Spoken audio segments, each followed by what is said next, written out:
সুপ্রিয় দর্শক মণ্ডলী, আজকে আমরা সান্ডার ইম্পর্টেন্ট ইন্টারভিউ নিব। তো আজকে আমাদের সাথে থাকুন সান্ডার অনুভূতি জানার জন্য। তো দর্শক মণ্ডলী, আজকে আমরা যাচ্ছি সান্ডারের কাছে।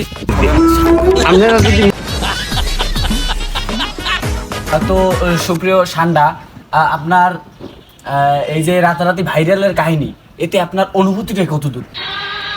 বেটা তুই এবার অনুভূতি জিগা বেটা, অনুভূতির কাছে অনুভূতি হইয়া বেটা, তোরা কি এটা কোনো কামড়লি বেটা? বেটা তোরা আমাকে সম্পর্কে জানার আগে বেটা জীবনটা অনেক সুন্দর ছিল রে বেটা। তোরা বেটা পুরো দেশটার বেটা, তোরা বেটা আমাকে জীবনটারই বেটা খাইলে দিস বেটা। বেটা না তা একটু ঘুমাই না তা একটু বেটা শান্তিতে হাড়া বেটা। তোরা তো বেটা সোশ্যাল মিডিয়ায় বেটা একটা একটা গুজব ছড়াই দিছিস বেটা। আমার খাইলে নাকি কত কিছু হয় বেটা। বেটা তোরা তো আরো মাইসের দ্বারা বেটা লোভ ছড়াই দিতে আসিস তা বেটা।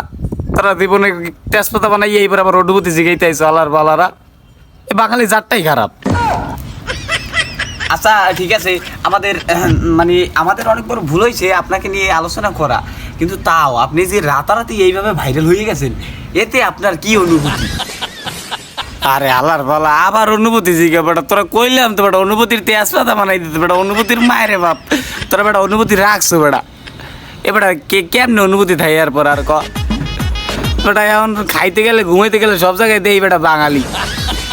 আর কি কপিল মুবিল বানাই বেটা, একদম শেষ করে লাইছে বেটা। যা বেটা তোকে লাগে ইন্টারভিউ দেওয়া যায় বেটা বেটা। সুপ্রিয় দর্শক মণ্ডলী, আমরা এনার কাছ থেকে যা জানতে পারলাম তা থেকে বুঝলো যে সে এখন অনেক কষ্টে আছে। তো তার থেকে আর আমরা অনুভূতি নেব না, এখন আমরা সোজা বাসায় চলে যাব আর তাকে এখানে রেখে দিই।